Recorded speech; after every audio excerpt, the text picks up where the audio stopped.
malicious practice of medicine and using drugs as weapons for commercial profit, in his opinion. Because he told me, he says, we can't sue for malpractice on the drug thing. And I said, why is that? He said, because it's not illegal to overprescribe. It's not illegal to prescribe off-label.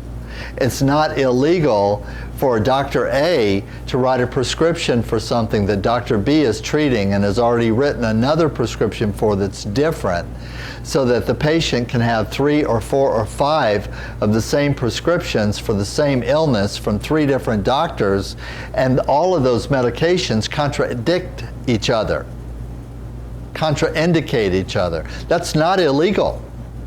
That's not illegal. As long as the doctors have reasonable, or what's called plausible deniability. I call it plausible because I know they know that there are other drugs involved because they can see the obvious side effects. And they're so common, they know what they are, like tardive dyskinesia. It is impossible for you to have tardive dyskinesia and neurologic dysfunction, which is permanent, other than as a reaction, as an adverse reaction to a medication. It only occurs in nature as a contraindicated consequence, side effect, unintended side effect of a prescription drug. Tardive dyskinesia. Does everyone know what tardive dyskinesia is?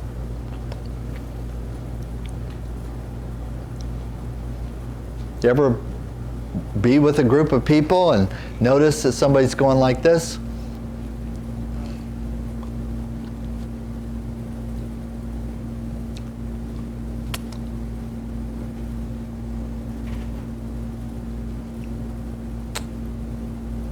Every once in a while they stick their tongue out.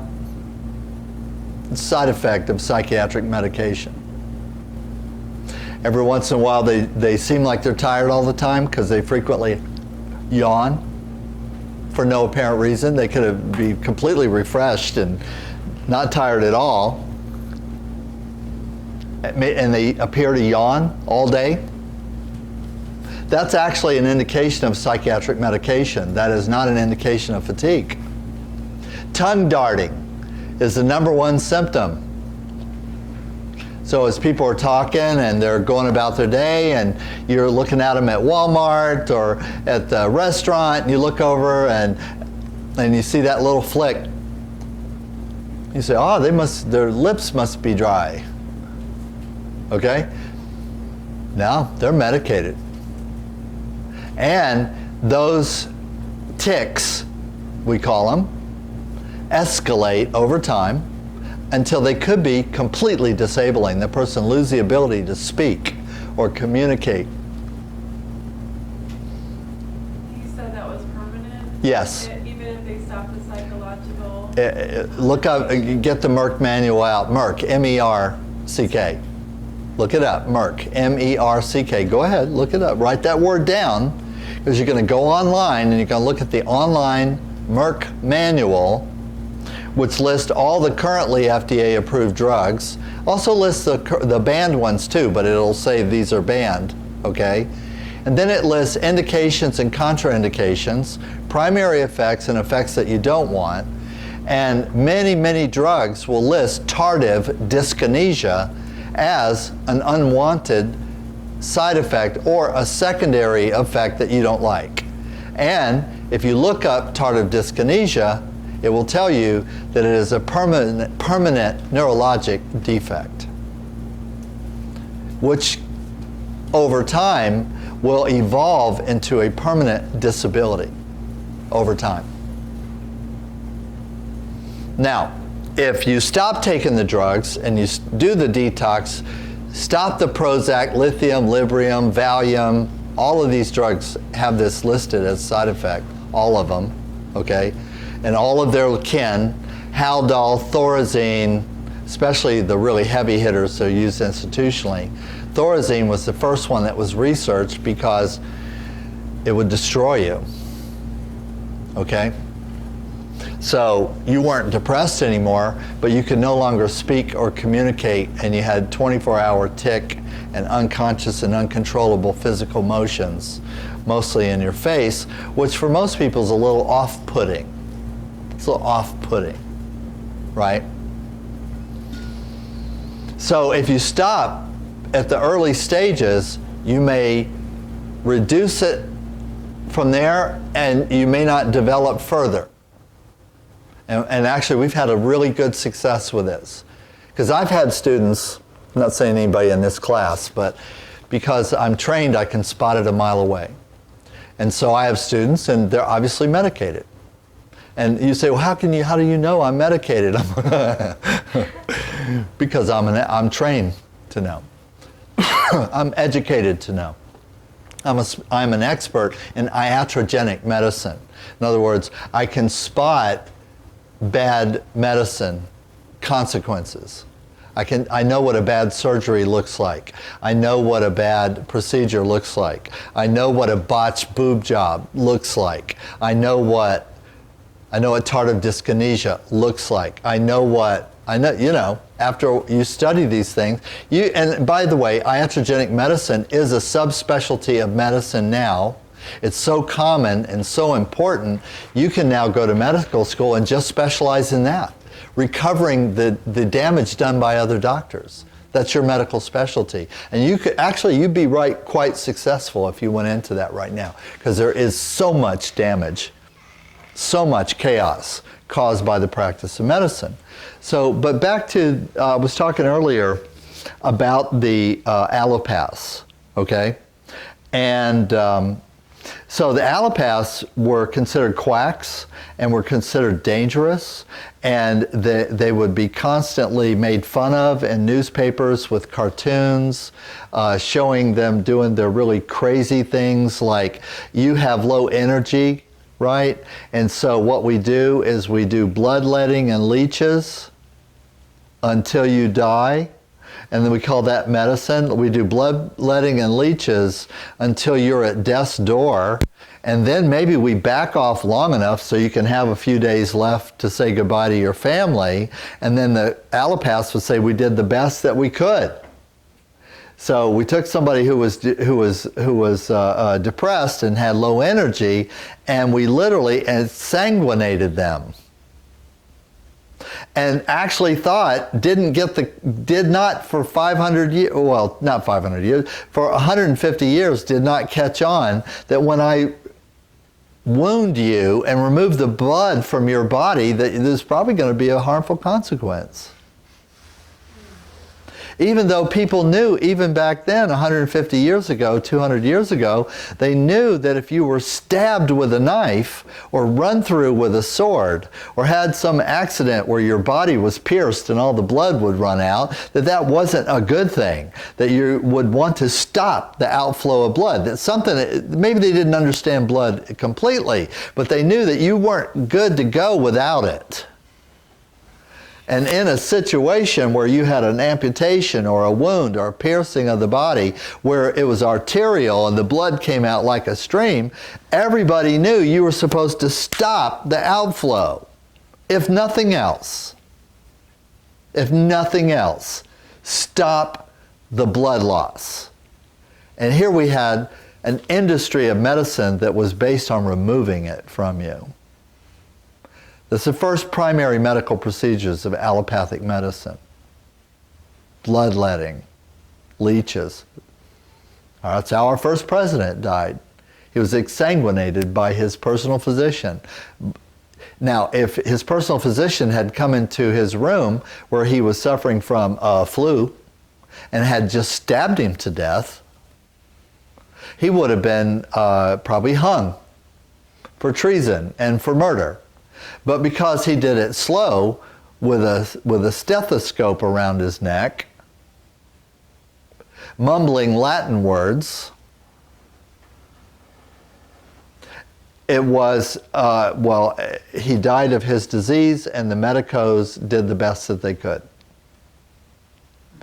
Officially, did the best that they could. And see, the technocrats, have never wanted us to understand the correlation between medicine and premature death. The technicos have never wanted us to understand the correlation between the practice of medicine and the maiming and crippling and other injuries caused by the practice of allopathic medicine. They've never wanted us to understand that. And the allopaths, the good ones, have always been trying to improve their situation so that their practice of medicine would be less deadly. So the good doctors are actually concerned with that. They actually try to reduce the number of people they kill every year.